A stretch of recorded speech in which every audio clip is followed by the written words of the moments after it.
The movie opens with the main character, Jake Sully, narrating his simple and peaceful life with his family in Pandora. As the chief of the Omaticaya tribe, he mentions that he and his wife Neytiri have a total of 5 children now, 2 sons, Neteyam and Loak, a daughter, Tuck, their adopted daughter, Kiri, and a human boy named Spider. Jake goes on to clarify that Kiri is the daughter of his dear friend Grace, who died while helping the Na'vi people fight against humans. As for Spider, he was left behind when all the humans returned to Earth after losing their battle. Jake states that the children play together and take good care of one another. Despite being different in color and body size, Jack mentions that all of the children live together like a family. However, Neytiri does not like Spider because he is revealed to be the son of Colonel Miles Quaritch, the evil man who almost wiped off the Na'vis. It turns out that Spider was left behind on Pandora because he was too small to be transported back to Earth. As he says, you can't put babies into cryosleep. Kiri, on the other hand, has a special connection with Spider and is really fond of him. As the human boy has spent all of his life with the Na'vi people, he thinks that he is one of them.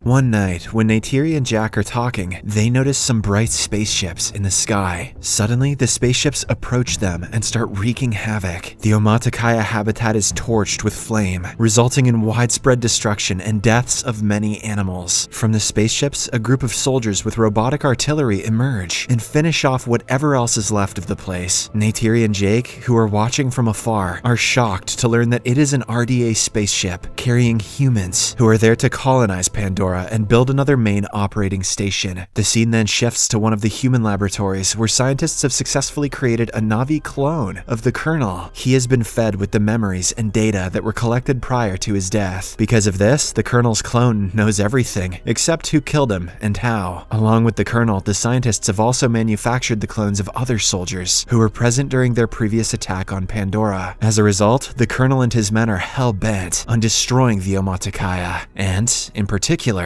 Jake. Meanwhile, in an attempt to ward off intruders, Jake leads a Na'vi army towards the RDA train supply lines. He successfully infiltrates it and manages to steal ammunition and food supplies. During this operation, one of his sons, Loak, does not listen to his orders and gets himself wounded. Jake scolds him and asks him to be more disciplined from here on out. On the other hand, the Colonel meets his senior, General Ardmore, who informs him about the Na'vi's flying partners called Scounds. They are currently attacking their helicopters and slowing them down. Hearing this, Quaritch makes a master plan to invade the forest, where they battled previously, and gather some information about them. Soon, he arrives at the forest along with his other companions. Unfortunately, Jake's children are also playing around in the same forest. Right then, the Colonel looks around the previous battlefield and discovers his robotic suit with his remains still inside. All of this is observed by Loak, and he immediately contacts his father. With the help of a voice transmitter around his neck, Jake listens to this and suggests that Loak stay away from them and leave the place quietly. He and Neytiri then fly toward the forest to check on their children's safety. Sadly, when Loak and his siblings try to flee, they are captured by the humans. The Colonel takes a closer look at their fingers and gets to know that they are his arch-rival's children. Just then, Neytiri and Jake arrive there and attack the soldiers. They manage to free most of their children, but not Spider. The boy is unfortunately taken away by the evil humans. Later, when the Colonel asks Spider his name, he quickly understands that he is his son. Back in Omaticaya, Jake approaches his wife and suggests that they leave the place and head towards the eastern seaboard. He is worried about Spider revealing their location to the Colonel and his people. Jake also tells Neytiri that until he is there with the tribe, the humans will keep attacking them, as he is the one who killed Colonel Quaritch in the first place. Neytiri doesn't want to leave her beautiful home, but she knows that whatever her husband is saying is true. Hence, she agrees to migrate with him.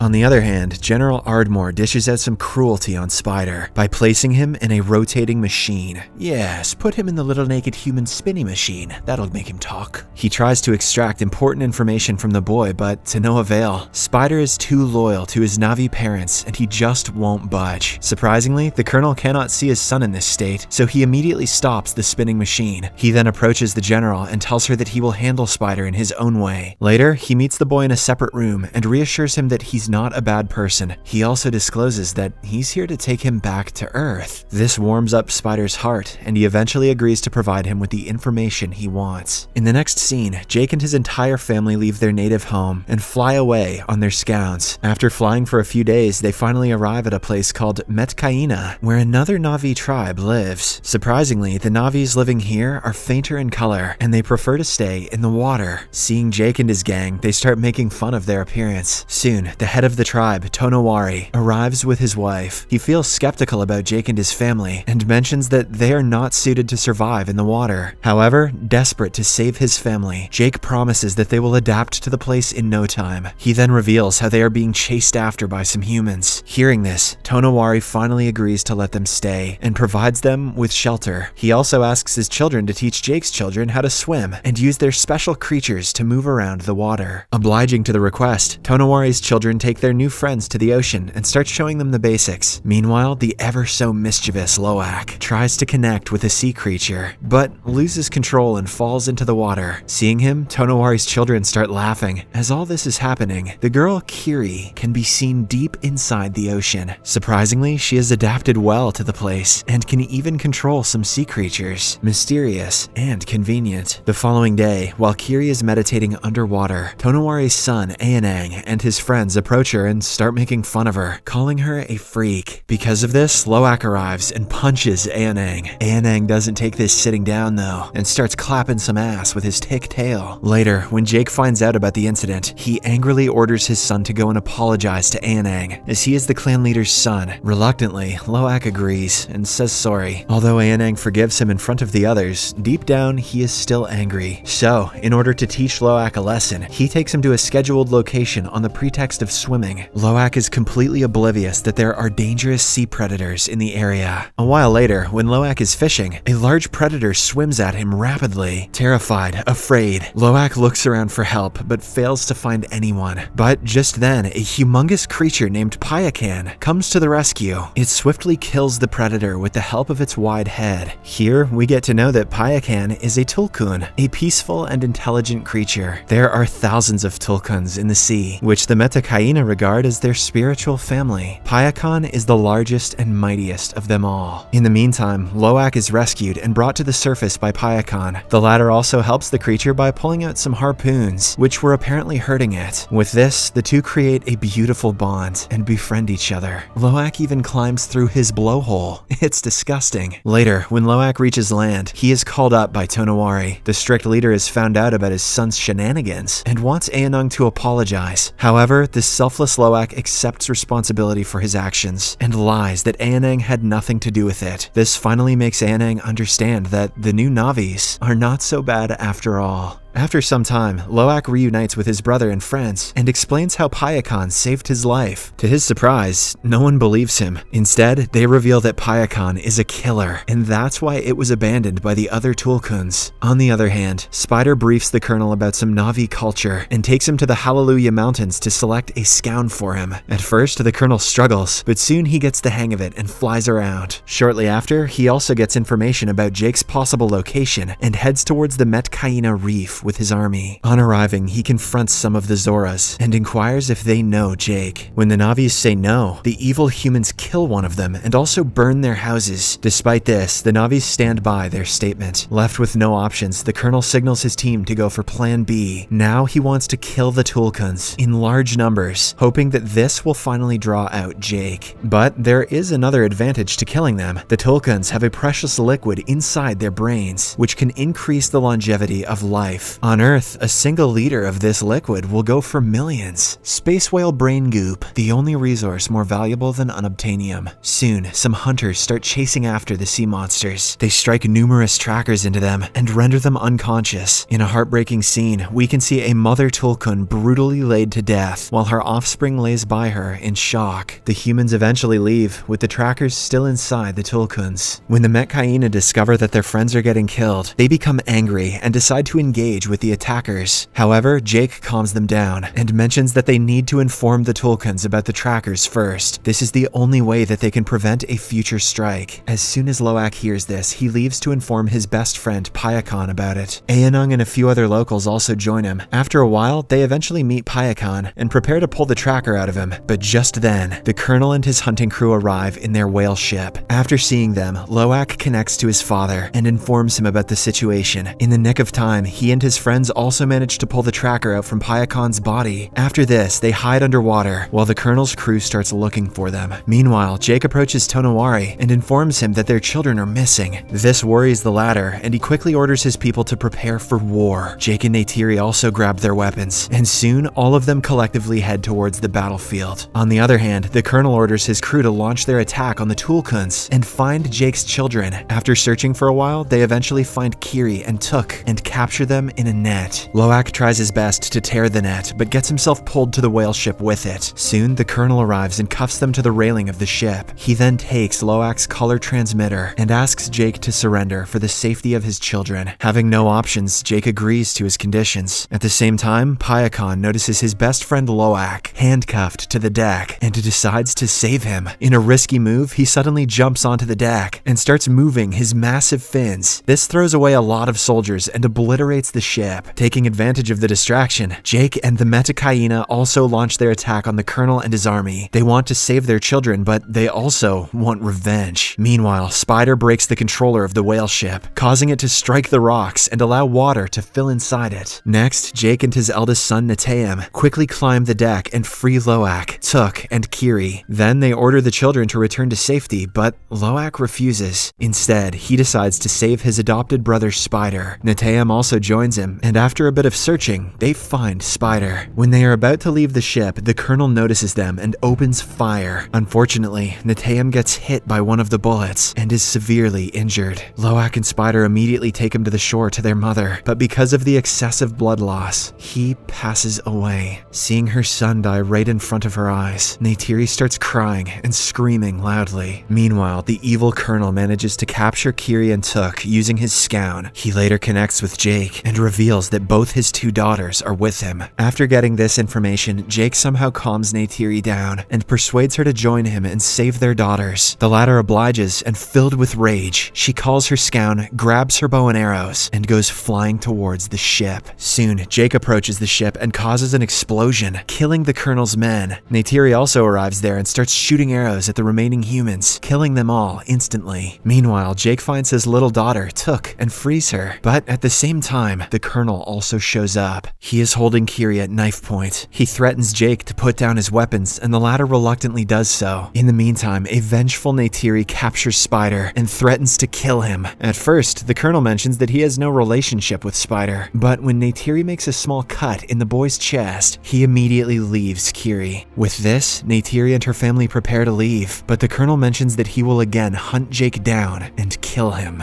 Later, Jake realizes that he needs to eliminate the colonel to live a peaceful life. Hence, he returns to the battlefield. This time, the arch rivals fight each other in an old-fashioned fist fight. It is a brutal one, and the two match each other stride for stride. But in the end, it is our hero Jake who prevails. He manages to wrap his arms around the colonel's neck and knock him unconscious. Jake assumes that he is dead and lets him drown in the water. Unfortunately, he too struggles to breathe and starts sinking to the bottom. But at the same time, Loak comes to his rescue and brings him to the surface. Later, Payakan carries the whole family and brings them to the shore. On the other hand, Spider also pulls his biological dad out of the water and saves his life. But when the colonel asks him to leave the place with him, Spider refuses and returns to his adoptive family. In the last scene, Jake's family and the whole Metkayina tribe bury Neteyam's body at the bottom of the ocean, where the lighting tubes embrace him like their own. The movie ends with Jake remembering the best memories of his elder son and realizing that he is in heaven with their gods. Subscribe for more videos like this, turn on notifications, and leave a like to help the channel out.